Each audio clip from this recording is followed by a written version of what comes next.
कर्पूर गौरम करुणावतारम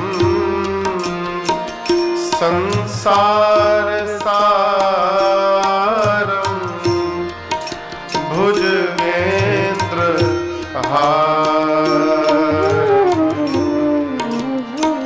सदा वसन्तं हृदया रविन्दे भवं भवानी सहितं नमामि भवं भवानी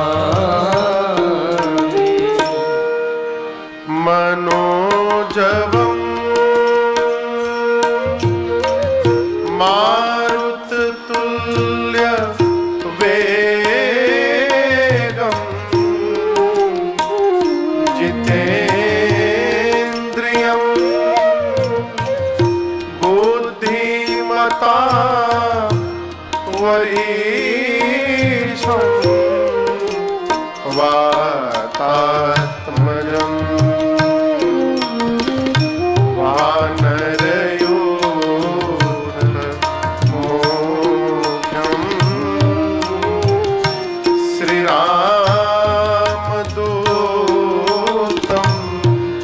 शरणं प्रपद्ये श्रीरामदूतं शरणं प्रपद्ये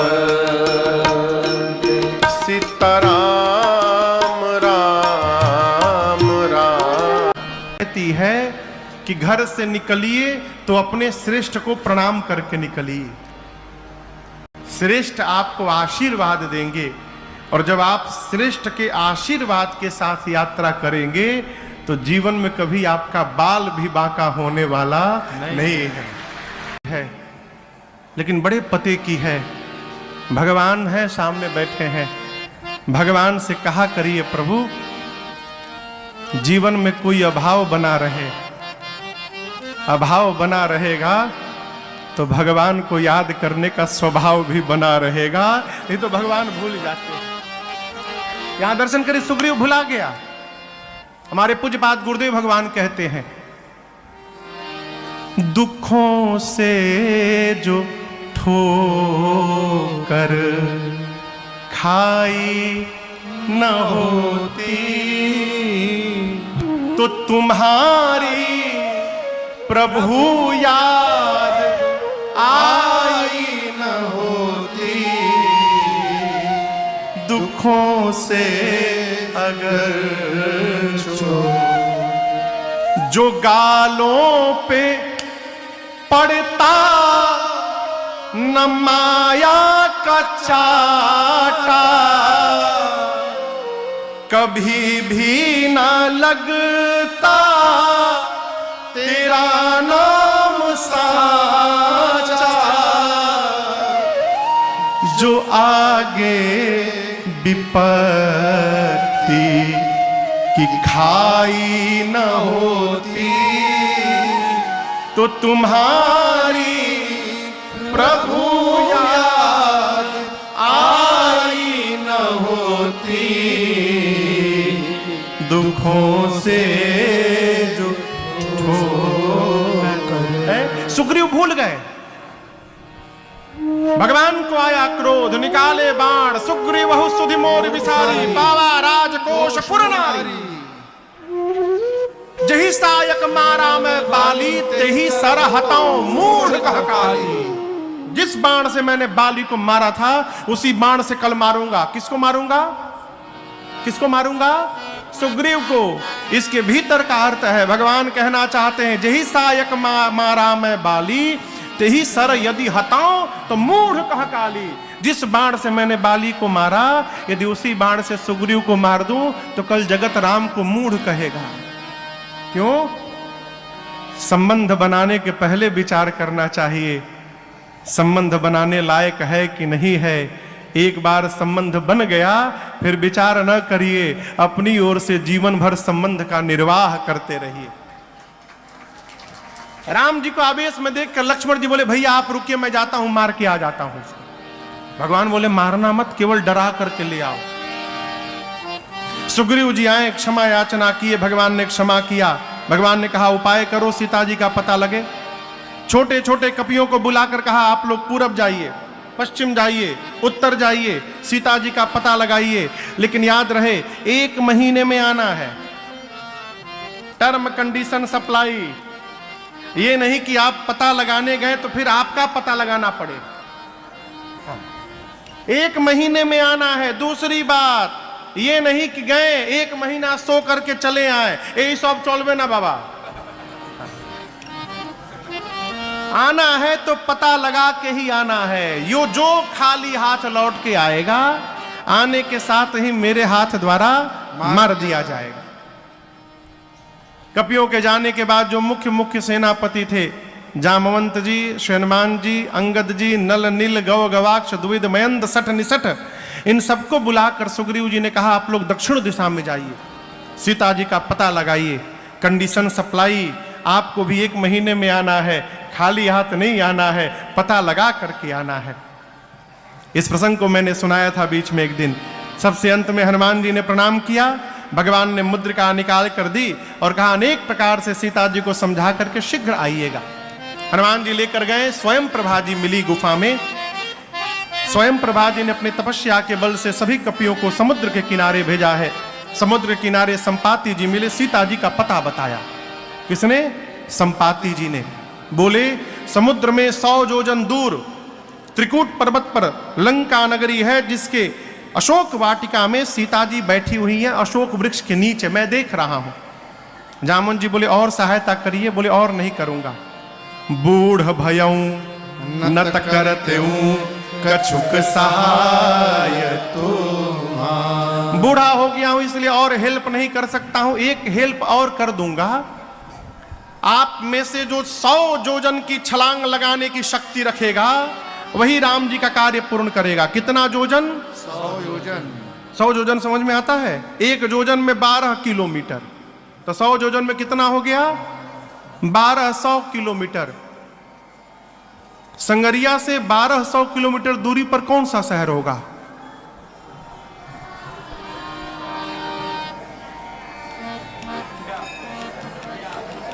अयोध्या। अच्छा चलिए अयोध्या। संपाति जी बोले संगरिया में जंप करे तो अयोध्या में जाकर उतरे। इतनी लंबी छलांग जो मारेगा वो राम जी का कार्य पूरा करेगा। संपाति जी बोल के चले गए। ये सारे कपि बानर आपस में बैठ के, उनको तो जाना नहीं था, प्रवचन दिए चले गए। जाना हम लोगों को है, कौन जाएगा इतनी दूर, इतना लंबा छलांग कौन मार पाएगा? एक कपि ने कहा हम तो एक बार 20 योजन मार दिए थे। एक ने कहा तुम क्या मारे हो? 30 योजन मार के मैं बैठा हूं। एक कपि ने कहा तुम 30, जामुन जी हमारा 50 लिखिए, हम 50 योजन गए हैं। जामुन जी देखिए सब धीरे धीरे बढ़ने लगे, 20 से 30, 30 से 50। बोले शाबाश क्या बात है, 50 योजन का वीर बैठा है, 50% कवर हो गया। और कोई वीर यहां बैठा है। एक कपि ने कहा 70 योजन लिखिए हमारा नाम, 70 योजन में 70 योजन चला जाऊंगा। बोले शाबाश, ताली बजाइए इनके लिए, 70 योजन जाएंगे।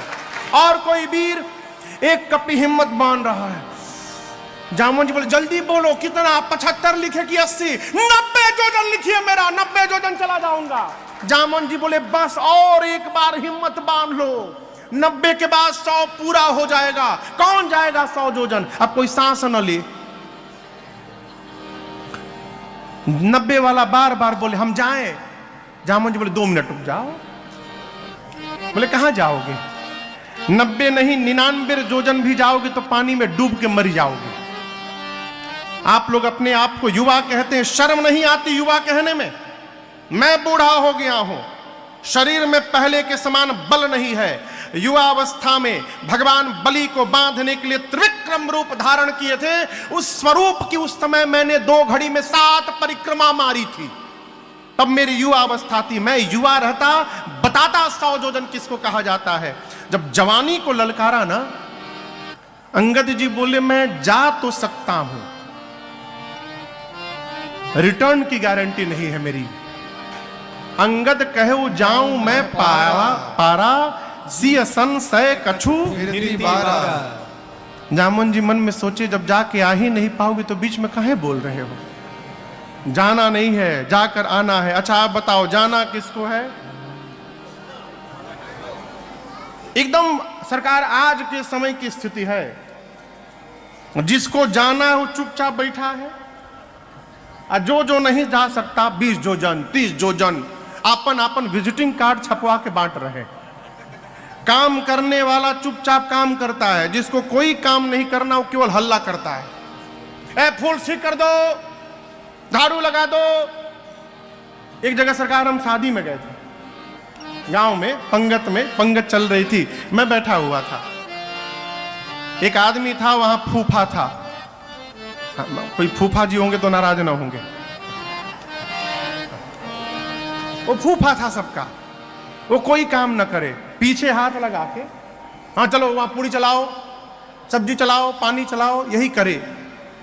सारे लोग भोजन, मैं बैठे देख रहा हूं, सारे लोग भोजन कर लिए थे, यहां तक कि कोई पानी भी अब नहीं लेने वाला था, उठने वाले थे। तब तक पूरे आयोजन का जो मालिक था वो चला आया, और ये जैसे देखा मालिक आ रहे हैं, तुरंत दौड़ा, चटनी की बाल्टी उठाया, चटनी चटनी चटनी चटनी लगा सबको चटनी चलाने। काहे वो देखे कि हम काम कर रहे हैं। जाना किसको है? हनुमान जी को। हनुमान जी मौन बैठे हैं। जामन जी कपियों से पूछे कहां है बजरंग बली? बोले पता नहीं, सालासर में जाके बैठे हुए हैं। जामन जी जाकर हनुमान जी से बोले कहे रीछपति सुनु हनुमाना, रीछपति सुनु हनुमाना, का चुप साधी रहे वो बलवाना, चुप साधी रहे वो बलवाना, पवन तनय बल पवन समाना, पवन तनय बल पवन आप बुद्धि विवेक विज्ञान निधाना, बुद्धि विवेक विज्ञान निधाना, कवन सुकाज कठिन जग माही, कवन सुकाज कठिन जग माही, जो नहीं होई तात तुम पाही, जो नहीं होई तात तुम पाही। जामन जी बोले बजरंग बली कहिए आप क्यों मौन है, जाएंगे ना उस पार। पवन पुत्र हैं आप, पवन के समान आपका बल है और वेग है। संसार का कौन सा कार्य आपके लिए संभव है जो आप नहीं कर सकते? कहिए जाएंगे ना आप। हनुमान जी आंख बंद करके राम सिया राम सिया राम जय जय राम, राम सिया राम सिया राम जय जय राम, राम सिया राम सिया राम जय जय राम, राम सिया राम सिया राम जय जय राम। जामन जी बोले कीर्तन करने के लिए यहाँ है, ये कीर्तन करने का टाइम है। आपका अवतार क्यों हुआ है, आपको कुछ याद है? हनुमान जी बोले कुछ नहीं याद है, कीर्तन छोड़ के। जामन जी स्मरण दिलाए, हे बजरंग बली आपका अवतार राम काज लगी तव अवतारा, सुनतहि भयउ पर्वताकारा, राम काज लगी तव अवतारा, सुनतहि भयउ पर्वताकारा। कहा आपका अवतार केवल और केवल राम कार्य के लिए हुआ है। हनुमान जी सुने, राम काज लगी मम अवतारा, मेरा अवतार राम कार्य के लिए हुआ है। सुनतहि भयउ पर्वताकारा। हनुमान जी महाराज बोलिए सियावर रामचंद्र की। हनुमान जी बढ़ते बढ़ते विराट रूप धारण कर लिए, सारे बानर ऐसे देखने लगे। हनुमान जी पर्वत का आकार लेकर सिंह की आवाज में दहाड़ने लगे। बोले जामवंत जी आपने कहा कोई पार नहीं कर पाया, मैं पार नहीं करूंगा, खेल खेल में लांघ जाऊंगा, रावण को पकड़ के मसल के मार दूंगा, नहीं तो कहिए रावण को सेना के साथ रगड़ के समाप्त कर दूं, नहीं तो कहिए पूरी लंका त्रिकूट पर्वत के साथ हाथों में उठाकर आपके सामने लाकर रख दूंगा। जल्दी बताइए क्या करूं, रावण को मारूं, सेना को मारूं, लंका को लेकर आऊं, बताइए। जामन जी बोले नीचे आइए, पहले नीचे आइए। आप न रावण को मारेंगे, डोंट टच हिम, न सेना को मारेंगे न लंका को यहां लेकर आएंगे। हनुमान जी बोले करेंगे क्या? इतना करहु तात तुम जाए, इतना करहु तात तुम जाए, सीतहि देखी कहूँ सुधि आए, सीतहि देखी कहूँ सुधि आए, सीतहि देखी कहूँ सुधि आए। जामन जी बोले चुपचाप जाइए, सीता जी को देखिए और देख करके आके राम जी को बताइए। हनुमान जी बोले इतना दूर जाऊंगा, रावणवा को 2-3 फाइट मारे बिना चलाऊंगा? बोले ना ना ना ना, उसके लिए रघुनाथ जी पर्याप्त है। कपिसेन संग संहार निश्चर राम सीतयानि है, त्रैलोक पावन सुजस सुर मुनि नारद आदि बखानी। रघुनाथ जी कपियों की सेना लेकर जाएंगे, भगवान ही मार करके दुष्टों को और भगवान ही सीता जी को लाएंगे। हम लोग केवल कौतुक के लिए रहेंगे। यहीं से सुंदरकांड की कथा प्रारंभ होती है। आप लोग पढ़ते होंगे सुंदरकांड हमेशा। जामवंत जी की बात हनुमान जी को बड़ी अच्छी लगी। और देखिए मैं निवेदन करूं, यदि जामवंत जी महाराज न होते तो हनुमान जी आज ही राम कथा पूरी कर डालते। रावण को वरदान मिला है या तो बानर मारेगा नहीं तो मनुष्य मारेगा। हनुमान जी बानर रूप में ही जाके मार के चले आते उसको। इसीलिए हर समिति में हर ग्रुप में 2-3 वृद्ध लोगों का होना अति आवश्यक है। तो युवान भाई को रखिए, जाकर झगड़ा करके मुंह फोड़ फाड़ के चले आएंगे। अब बुजुर्ग लोग किसी भी समस्या को वार्ता से सुलझाने का प्रयास करते हैं। जामन जी की बात अच्छी लगी हनुमान जी को। जामवंत के बचन सुहाए, सुने हनुमंत हृदय अति भाए, तब लगी मोहि पर केहू तुम भाई, सही दुख कंद मूल फल खाए। हनुमान जी बोले मैं जा रहा हूं, आप लोग यहां से न जाइएगा कब तक, जब तक मैं वापस न आ जाऊं सीता मैया को देखकर। हनुमान जी की जगह आज का कोई आदमी रहता तो कहता आप लोग जाके कहिए हम गए हैं, पता लगा के आ रहे हैं।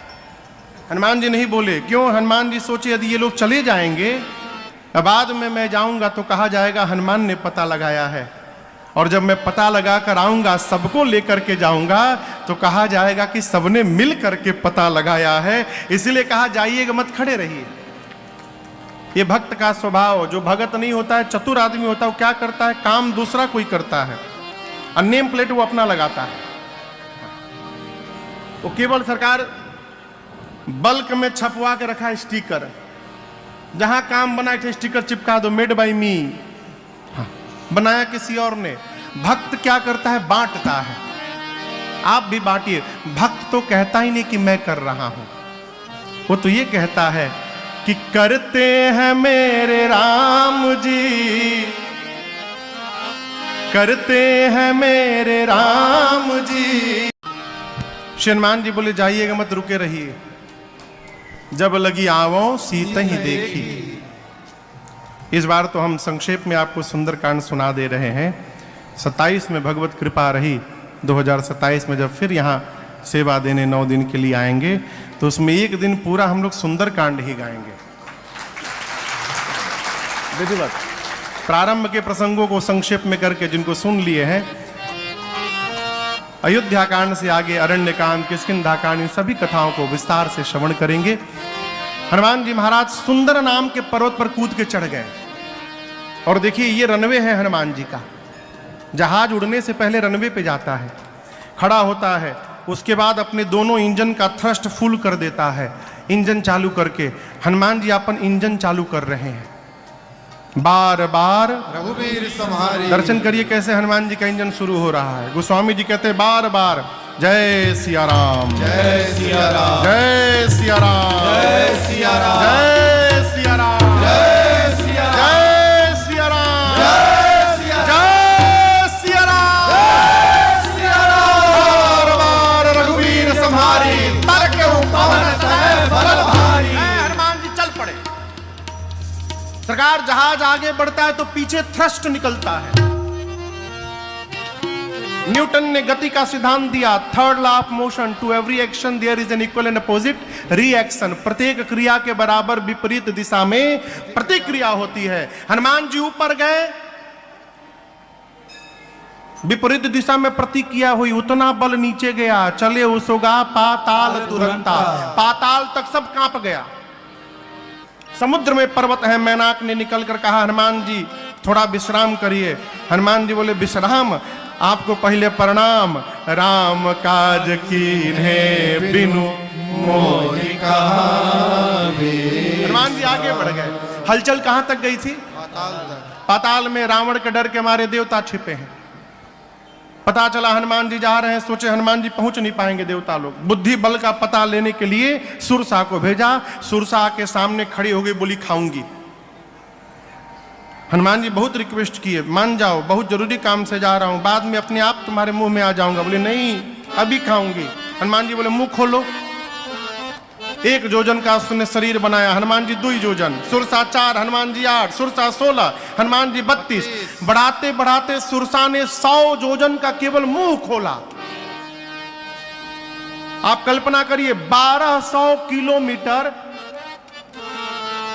इसकी लंबाई थी, 1200 किलोमीटर। 7 जोजन तही आनन कीन्हा। हनुमान जी सोचे यदि मैं 200 जोजन का हो जाऊंगा तो मेरी लंबाई लगभग 2500 किलोमीटर। फिर मेरा दाहिना हाथ रहेगा राम जी के पास, बायां रहेगा सीता जी के पास। भगवान सोचेंगे भेजा हूं सीधे, ये ऊपर कहां जा रहे हैं? क्या गारंटी है कि मेरे 200 होने के बाद ये 300 की नहीं होगी? 1 जोजन से शुरू भई, 100 जोजन का मुख खोल लिया। बड़ा होने से काम नहीं चलेगा। जैसे उसने 100 जोजन का मुख खोला, अति लघु रूप पवन सुत लीन्हा, अति लघु रूप धारण करके उसके पेट में जाकर फिर बाहर आ गए। आधे घंटे बाद बोले तुम्हारे पेट में से आया हूं। सुरसा बोली कब चले गए? मैं बोल हनुमान जी बोले मैं जाके आया हूं, विश्वास करो। नहीं तुम नहीं गए हो। हनुमान जी बोले तुम्हारा लीवर फैटी हो गया है ना, ब्लॉकेज बढ़ गया है, कहीं अटैक आ सकता है तुमको। हाँ, किडनी भी खराब हो रखा है, मैं सब भीतर देख के आया हूं। सुरसा मुस्कुराई, बोली हनुमान जी मैं आपको खाने नहीं आई थी, देवताओं ने आपके बल बुद्धि का पता लगाने के लिए हमको भेजा था। जाइए आशीर्वाद देती हूँ। राम काज सब करिहु तुम बल बुद्धि निधान, आशीष दे गई सो हर्षि चले हो